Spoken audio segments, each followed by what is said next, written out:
যে ইমামে হুসাইন কারবালার ময়দানে জীবন দিয়েছেন, ওনার রক্তের বিনিময়ে আমার আল্লাহ রাব্বুল আলামিন দিন ইসলামকে জিন্দা করেছেন।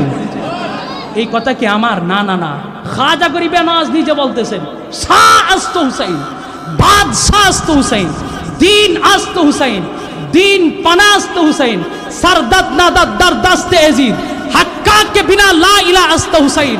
খাজা গরিবে নওয়াজ বলেন, হে জগতের মানুষ, তোমরা জানো এই ইমামে হুসাইন কে? তিনি হলেন দিনের বাদশাহ, দিনের কুঠি, যার রক্ত মুবারকের বিনিময়ে আমার আল্লাহ রাব্বুল আলামিন দয়াল নবীর পরে কারবালার ময়দানে হক বাতিলকে ফারাক করে দুনিয়ার জমিনের মধ্যে ইসলামের সঠিক ঝান্ডাকে পৃথিবীর জমিনে উদ্দিন করেছেন। তিনি হলেন ইমামে হুসাইন। আল্লাহর নবীর সঙ্গে কয়জন? আল্লাহর নবীর সঙ্গে কয়জন? নামগুলো একটু কষ্ট করে বলবেন।